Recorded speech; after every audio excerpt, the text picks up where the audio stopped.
What's going on, YouTube? I'm back at it again. Welcome to Chuck's Daily Hustle. If you haven't already, make sure you like, subscribe, and share. I would really appreciate it. So what we're going to be doing today is I'm going to be telling you guys about how to become a licensed dealer, and that's in whatever state you're in. All right, so the principles are pretty much easy, man. It's a simple process. A lot of people get psyched out about it, but I'm here to tell you, man, don't be. All right. So the first thing is you're going to want to find a zoned location. Okay. Now, this is where everybody gets psyched out. All right. Because finding a zone location seems to be very difficult because your state is going to want specific guidelines. They're going to want, a certain amount of space with a bathroom attached or not shared or whatever the case may be. And you got to have parking spaces or whatever. Some states are very, very lenient, but I'm going to give you basically a cheat. Okay. I use the cheat, man. My first dealership was down in Georgia, Jonesboro, Georgia, baby. That's where I was at, man. I had a very, very small office. I'm talking about it looked horrible, man. I just looked at the picture the other day and I was just shocked that I was able to do it. But, at that time when I got it, I was just super ecstatic, man. I was super happy about it, man. So, and I'm still happy about it because I wouldn't be here today talking to you guys if I didn't go do that. All right. So I started off there, and how I did it was I went online. Not anywhere fancy, man. I went on Craigslist. And I typed in the search bar, dealer's license, used car dealer, used car broker, whatever I used, okay? I put it in the search bar and I found ads, okay? And when I found the ads, I called the people. Obviously, I looked at the description. I seen how much the stuff was. I seen what I could afford. And of course, I looked it over and I looked and saw how much was it going to cost me to start up. And I basically created a small business plan. Nothing major. I was going into the game with cash, out of my own pocket that I had saved from my previous job. I was just, trying to figure it out. All right. Now, when I found that, I found the one that I knew would work for me, where I felt that would work for me, and it ended up luckily being able to work out for me. I went and I signed the lease. Okay. So I went and signed the lease, and I took that leap of faith. Now, after I took that leap of faith, what I ended up doing was I created the LLC. Okay. I created the business after I had already signed the lease, because I wanted to make sure that that's something that I was going to do. So when I created the LLC, a lot of people, they just go in there and they just create a name and they go, oh, that's my business. No, I wanted to create a brand. All right. I wanted to create a brand. So what I did was I brainstormed names that were going to work for my business. Okay. We're talking about used car dealers, and I'm not, my plan is not to just be a small dealer forever. I want to grow and I want to be one of the biggest dealers. Getting back to what I was saying, I created this list with these keywords, okay? And I wanted something very, very nice. So I came up with the business name, Major Motors LLC. Dope, right? I loved it. Right when I picked it, I knew that was the one. I knew what it was. You know what I'm saying? So I created that. I think it cost me like $150. Now, when you're creating this LLC, there's a couple things that's going to go along with it. Okay. A lot of people don't tell you this, but I'm here to break it down to you. I think that this might be some of the most detailed information that you're going to get on how to become a licensed dealer. Okay. Now, you create the LLC. You're not done there. Obviously, you're going to have to register with your Secretary of State, right? So wherever you're at, Minnesota, Georgia, whatever, Secretary of State, that's what you need to do. Okay. And you need to go ahead and create a federal EIN number. EIN number. Basically what that is that's a social security number for your business. Okay. That comes hand to hand when it's time to start growing. That way you're not running your personal credit. If you need to get credit, you're not attaching yourself to that business. Okay. So you can have yourself can be separate. You and your social is separate from your business LLC with its EIN. That's great to protect assets, to protect your personal assets, in my opinion. Also, you're going to want to get a sales tax number. Because you need to pay sales tax. You're selling goods, buddy. So you got to do that. Otherwise, you're going to look like Denny Hecker. All right. If you don't know who Denny Hecker is, Google him. Denny Hecker, Minnesota. Okay. He went to prison. He was a big time, car dealer, and he went to prison because he didn't pay his sales tax or evaded taxes. Now, once you've done that, you need to go over to step 3. Okay. Step 3 is going to be finding a insurance broker. Okay. The insurance broker, now you need to get a good insurance broker. Just don't go get the first insurance broker that you find. Don't just go and just sign up with somebody because they said it was going to be cheap or somebody just referred you to them. You need to talk to about 2 or 3 people.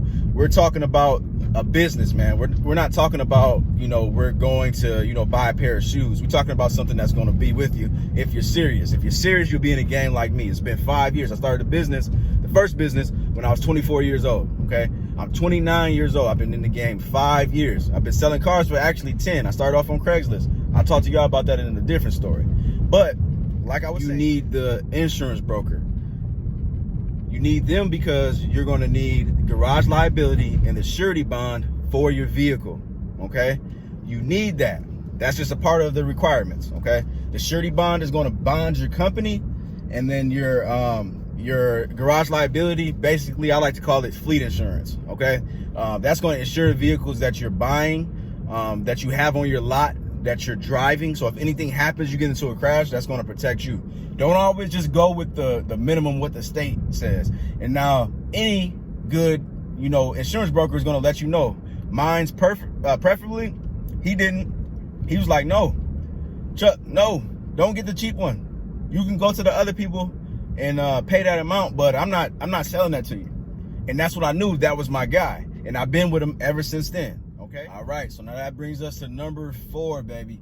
So that's going to be the scariest part. All right, that's going to be you going down to the state and applying. The reason why I say it's scary is because you don't know what is going to happen. At least you don't think so, but confidence is key. So it's nothing to be scared about at this point. You've already done all the legwork. You've already met the requirements. Okay, so you go down to the state and you apply for the dealer's license. Okay, in some states they let you know right away. In some states they let you know in a couple of days. Whatever the case may be, you're going to get it, man. You've done your research. You figured it out.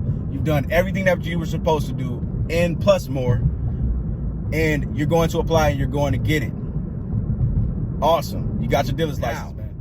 What happens after you get approved is you're going to be playing the waiting game, because you're going to be waiting on the state auditor to come out and check your office. Okay, they always do it. When you get your dealer's license, it's really a temporary license for your first 90 days, usually in any state. So like I said, I've had 2 dealerships, one in the state of Georgia, Jonesboro, Georgia, and now in Minnesota. Okay, and in both cases, they've done it a little bit different, but I've always gotten an auditor to make sure that I complied. I had my my file cabinets, my phone.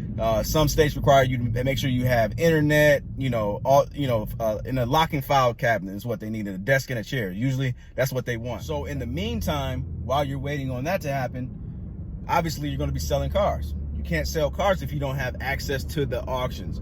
Most auctions go by a company called Auction Access. So you go on auctionaccess.com and you put in your credentials and you get a login password, and what they end up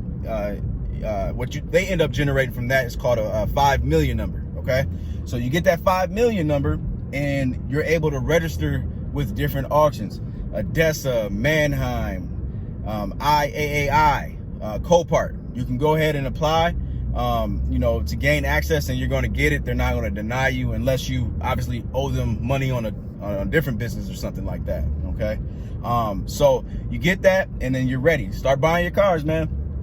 The most thrilling moment in my career as a car dealer was the first 3 cars that I got, because I bought 3 cars on my first day.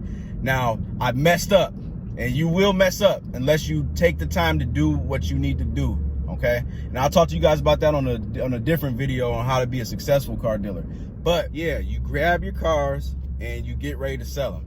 Okay, now don't forget make sure you get your dealer supplies. That's going to be your work jackets, your purchase agreements, your as-is, no warranties, and whatever else your state requires for you to be able to title the vehicles, okay? Now, the last step, what happens? You've done all that, you've been in the game, you got your dealers, your temporary dealer's license, and then the state auditor comes. Now, as long as you've been doing what you were supposed to do, which is having them sign everything that they told you that you need to sign, you're good, man. They're about to give you your full license. And once they do that, murder she wrote. Murder she wrote, man. I'm telling you right now. Man, you're going to make so much money, it's going to be crazy. You're not even going to understand. And it's not even about the money, man. It's just fun. If you like doing cars, because I love doing cars, man. I love them, man. You buy them, they're all messed up, and then you know, give them a new life. And at the same time, you're helping people. I don't you know, price gouge, you know what I mean? Like I sell a good product, and sometimes it's even cheaper than a private party, but I'm putting hell of money into these vehicles, and these people are coming back. I like I said, I'm gonna talk to you guys about how to make some money in a different video, but as long as you're doing that, man, you're going to be good, because the state's going to come out and they're going to see that you've got your work jackets completed, that you got everything that you were supposed to have, and that's it. All right, so now that's how you get a dealer's license in whatever state you're in.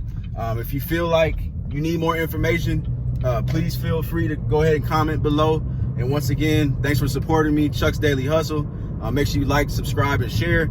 I got more videos coming, man. We're gonna keep them coming. Once we get done with this this lockdown, man, over here in Minnesota, I got crazy ideas, crazy things that I'm gonna do, but I need to gain access to my cars for me to be able to show you guys exactly what I do and how I hustle, because you're talking to a real one, man. So if you want to be a part of the ride, you want to see me grow, you want to see different businesses come alive, most definitely share, like, subscribe.